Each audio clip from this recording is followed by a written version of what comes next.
이것은 3월 4일자 중앙일보인데요. 노트북을 열며 한국인이어서 미안합니다.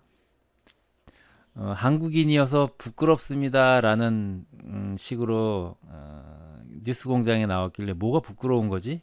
해서 찾아보니까 부끄럽다는 표현은 아니었고 의미상으로는 부끄럽다지만 기사 내용은 미안합니다라고 나와 있더라고요. 노트북을 열며 한국인이어서 미안합니다. 미국 시민 호세를 만난 건 지난주. 그러니까 이 사람이 뉴욕 출장을 갔다가 한국으로 돌아오는 한국 국적기 비행기 안에서 미국 시민인 호세라는 사람이 옆자리에 앉았던 것 같습니다.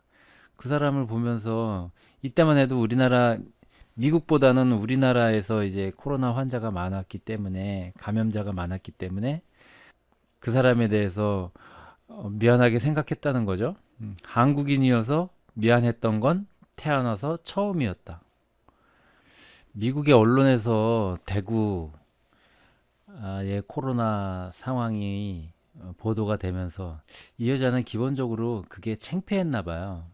한국에서 코로나 환자들이 많이 발생한 것에 대해서 창피하게 생각한 것 같습니다.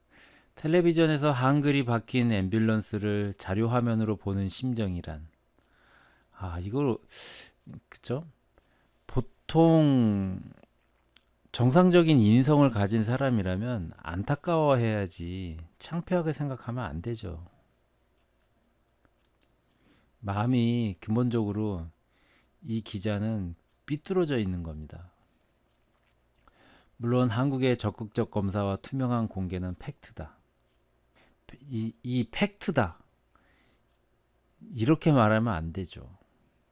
올바른 행동이다라고 해야겠죠. 아니면 뭐 당연하다라든가. 칭찬이나 이런 말은 하고 싶지가 않은 것이죠.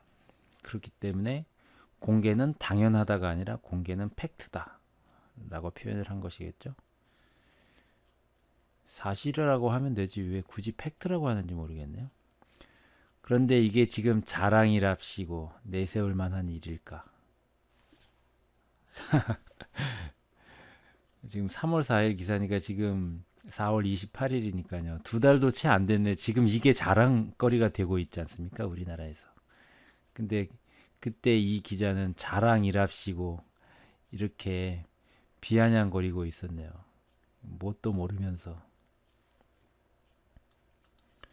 오늘 날짜로 미국은 코로나 바이러스 감염자 수가 100만 명을 넘었습니다. 이 3월 이 시점이면 뭐 대구에서 신천지 교단 그 교인들 환자 수가 엄청 많이 나왔을 때인데 이런 기사를 쓸 것이 아니라 그때 신천지 교단의 협력이나 이런 거를 어떤 요구하고 재촉하는 그런 기사를 썼어야 하는 것이 아닌가. 그때 이렇게 정부의 행동에 대해서 비난 기사나 쓰고 있는 이러니 쓰레기 소리를 듣겠죠.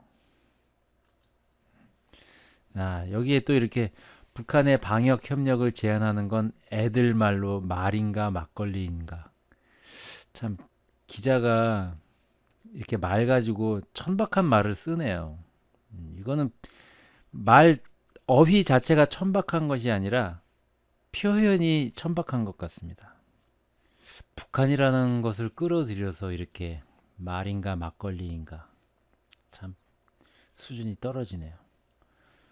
그리고 뭐 재택근무, 휴교, 워킹맘, 무자식, 무남편, 상팔자 저는 요 내용을 보면서 이 여자 피해의식 가지고 있네라는 좀 그런 느낌을 받았거든요.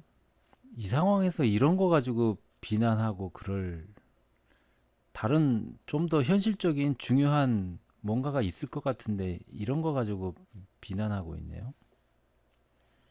좀 비판 의식이 왜곡된 비판 의식을 가지고 있지 않나 그런 느낌을 받네요. 코로나 이유가 더 두렵다. 대한민국의 민낯을 직시하고 판을 다시 짜지 않으면 미래는 없다. 뭐 거창한 얘기를 했는데 그래서 뭘 어떻게 하겠다는 건지. 다시는 한국인이어서 미안하고 싶지 않다. 내 나라는 이런 나라가 아니다. 예. 참 이런 글을 3월 4일 날 썼고 중앙일보에 이런 기사가 나왔다는 얘기를 듣고 찾아보니까 정말 화가 나더라고요. 뭐 하나 문재인 정부에 도움을 줬던 놈들도 아닌 주제에 이런 나쁜 행동, 잘못된 판단 이런 것들은 일반인이 아니기 때문에 기록으로 남겨둬야 할 필요가 있는 것 같습니다. 네 놈들 이때 이랬잖아. 너희들 이렇게 나라 팔아먹고 나쁜 행동 했잖아. 도움 안 되는 짓만 했잖아 라는 것을 이런 것을 통해서 기록을 해놓고 필요할 때 꺼내서 보여주고 또 삭제되지 않도록 저장하고 그런 것들이 개개인들이 그렇게 하는 것이 멍청하고 나쁜 놈들이 다시 정권을 잡지 않도록 예방하는 효과가 있지 않을까 그런 생각을 하게 됩니다.